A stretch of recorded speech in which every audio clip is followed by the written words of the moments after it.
নমস্কার বন্ধুরা, welcome to SB sports zone. তো এই ভিডিওতে আমরা আলোচনা করব আনোয়ার ও সাহাল আব্দুল সামাদকে নিয়ে একটা আপডেট জানা গেছে, তো সেটাই তোমাদেরকে জানাবো। ও আজকের ডার্বি ম্যাচ নিয়ে কিছু আলোচনা করব।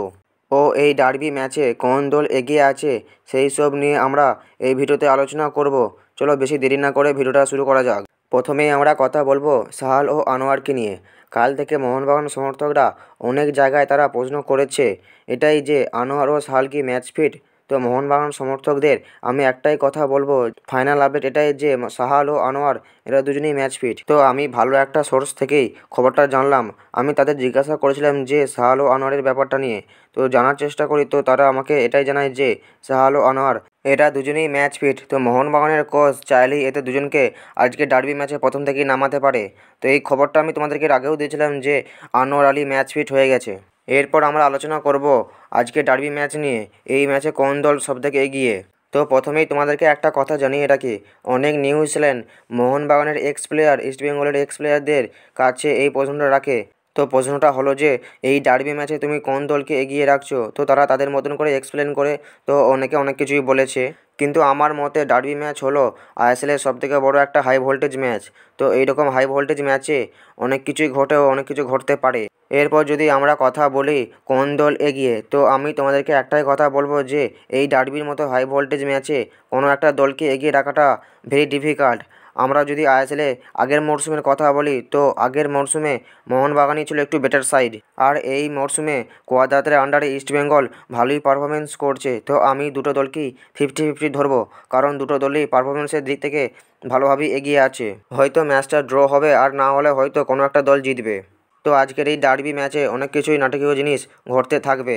আজকের ম্যাচটা দুই দলের জন্যই ভেরি হাই ভোল্টেজ ম্যাচ হতে চলেছে।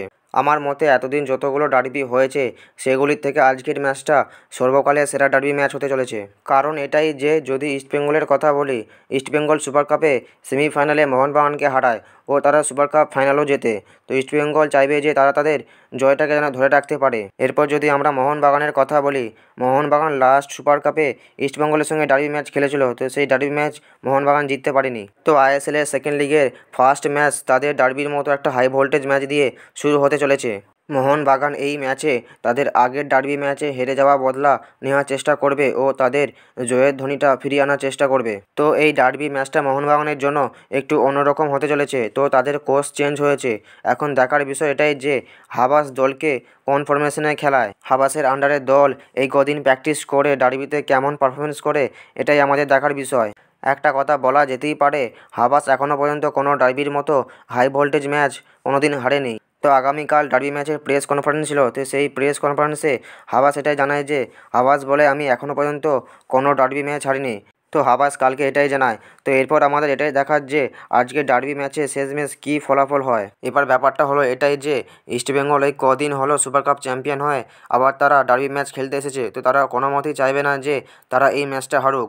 আর মোহনবাগান এটাই চাইবে যে তারা যেন তাদের জয়টা ফিরিয়ে আনতে পারে। ইস্টবেঙ্গলে তাদের মাঝ মাঠের স্তম্ভ সৌভিক চক্রবর্তীকে তারা এই ম্যাচে পাবে না।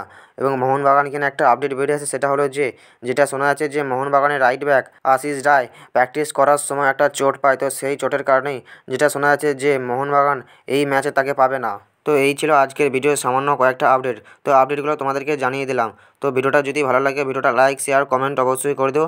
যারা আমাদের চ্যানেলে প্রথমবার এসেছো চ্যানেলটা অবশ্যই সাবস্ক্রাইব করে